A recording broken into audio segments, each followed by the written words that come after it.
ിലേക്ക് എത്തുമെന്നാണ് എനിക്ക് തോന്നുന്നത്. കഴിഞ്ഞ ആഴ്ച ദിവസങ്ങളിൽ ഞാൻ നിഫ്റ്റി എന്തായിരിക്കും ഇനി വരും ദിവസങ്ങളിൽ പെർഫോം ചെയ്യുക എന്നുള്ളത് ഓൾറെഡി ഡിസ്കസ് ചെയ്യുകയുണ്ടായി. കാണാത്തവർ ആ വീഡിയോ പോയി കാണുക എന്ന് ഞാൻ അഭ്യർത്ഥിക്കുന്നു.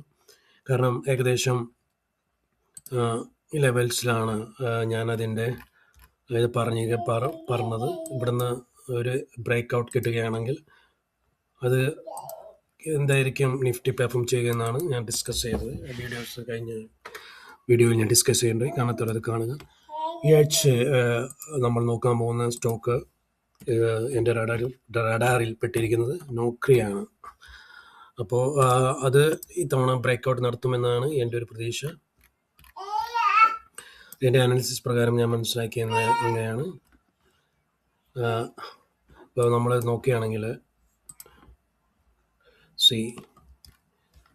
ഇതൊരു ട്രെൻഡ് ലൈൻ പ്രകാരമാണ് ഇപ്പോൾ ഇതിൻ്റെ ഒരു ജേർണി നടത്തിയിരിക്കുന്നത്. എപ്പോൾ ഇത് ബ്രേക്ക് ചെയ്യുന്നു അപ്പോൾ ഇതൊരു മൂവ്മെൻറ്റും നടത്തുമെന്നാണ് എനിക്ക് തോന്നുന്നത്. ഏകദേശം ഈ 1038 എൻട്രി എടുക്കുകയാണെങ്കിൽ 1144 വരെ ഇത് പോകാൻ സാധ്യതയുണ്ട്. ഏകദേശം 107 അല്ലെങ്കിൽ 100 പോയിന്റ് മൂവ്മെൻറ്റ് ഇത് നടത്താൻ സാധ്യതയുണ്ട്. ഏകദേശം 1:35 എന്ന റേഷ്യോയിൽ നിങ്ങൾക്ക് ട്രേഡ് എൻ്റർ ചെയ്യാവുന്നതാണ്. ഞാൻ ഒന്നുകൂടി പറയട്ടെ, ഞാനൊരു സെബി രജിസ്റ്റേർഡ് അനലിസ്റ്റ് അല്ല. നിങ്ങളുടെ യുക്തിപ്രകാരം നിങ്ങൾ ട്രേഡ് എടുക്കുക.